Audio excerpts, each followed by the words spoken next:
my soldiers named in alphabetical order.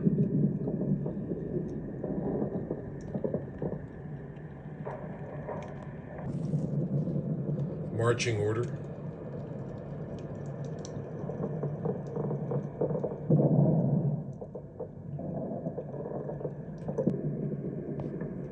Starting position, the jumping off point. Hex number 10. Our objective has been given to us, assigned. We are to go into no man's land and rescue a downed pilot in a ruined building. Hex. Our first hex, we encountered machine gun fire. Everyone survived. Several soldiers had to use luck points. We're in the next no man's land. It's an open hex. Okay, we're in open ground. We got to roll 1 through 3 gets us an event. 1. So there's an event. Now we roll the D20. 6. Enemy trench raiders. You're not the only raiding party out tonight. You've just blundered into a raiding party from the enemy lines. You'd better fight quietly. If the enemy hears shots, he'll know you're coming. Roll a d6 to determine the odds. 3. Odds are 1 to 1, difficult. Each soldier must attempt a fight action. On a failed roll, the soldier takes 1 wound. On a botched roll, the soldier takes 2 wounds. After each soldier has undertaken his action, the event ends. The enemy trench raiders, including any prisoners who joined in the fight, were either killed or driven off. Here's our progress so far. We found 1 ruined building. However, in order to find the downed pilot, we would have to find him in a ruined building 5 hexes away from the starting hex. And as you can see, 1, 2, 3, 4. It wasn't far enough out. So we need to keep searching. All right, we found our ruined building. It is here in this hex. So we have our pilot, and now we must get back with the pilot alive to the starting hex. All right, we entered this small crater and we rolled for an event. It was a listening post, and we had to roll for how many enemy soldiers. I rolled 1, and then I had to roll to see if he was asleep.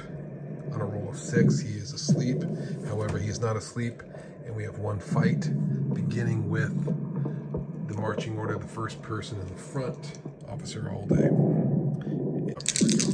He's fighting this enemy soldier. I need a 5 or a 6. What is it? Average fight. So I need 1 success. Hey, there it is. We did it. All right, we mapped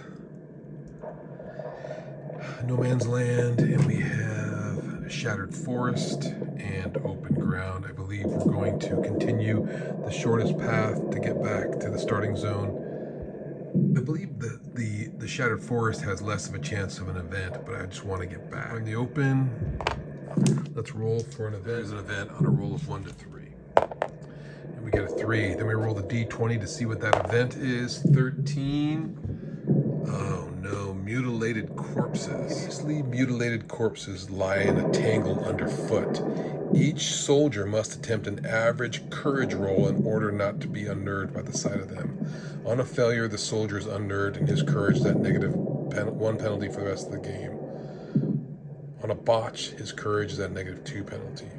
Okay, they made it out of that open space and they went into the small crater, and there was an event, and it is artillery barrage. I'm going to have to read up on this and figure out what happened. Okay, we had an artillery barrage there. Everyone survived. A couple soldiers took serious wounds.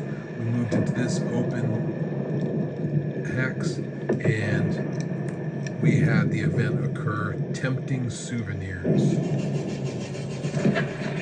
The enemy corpse has a souvenir you just can't resist. an iron cross, a Pickelhaube helmet, or a Luger pistol, unfortunately without ammunition. Each soldier must attempt an average command roll representing the soldier's self-discipline to resist the lure of the souvenirs.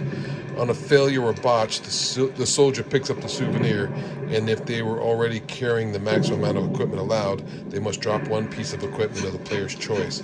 The dropped equipment may not be taken by another soldier. Okay, they all passed their temptation roll, well, command roll, except for our officer, Lieutenant Alday. He couldn't resist picking up the tempting souvenir and dropped his wire cutters.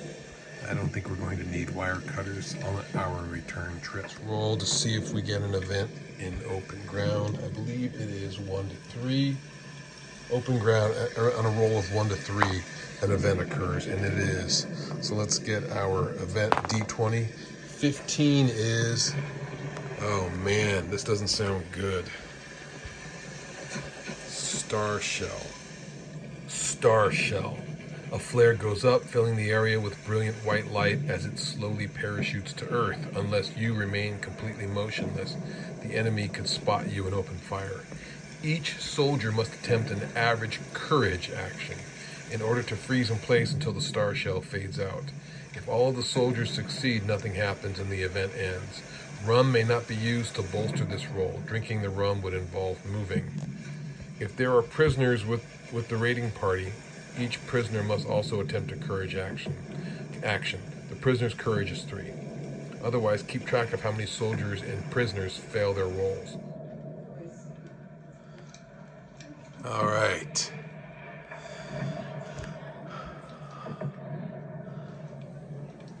The team made it back. I had to roll for serious wounds for Juggins. Juggins died from a serious head wound. Otherwise, everyone else made it back with the downed pilot. First mission was a success. Neat game. I like this a lot for the narrative. Lots of dice rolls. The wounds, dealing with wounds, kind of like a, what do you call it? Like a result tree, a result path. I still need to get used to that. And I prefer this condensed sheet, a Board Game Geek user created. However, I think it'd be a little bit more easier for me if I was to use the play sheets that come with a game, but there would be 10 of them, right, to deal with, and I don't like working the dry erase pens. But I think it'd make a little more sense to me doing it that way. But great game overall, very nice. And there it is. I wasn't sure if there was a wounded pilot token. There must be. I just couldn't find it. Never mind. I found the necessary tokens. They were in the box. There is the wounded pilot.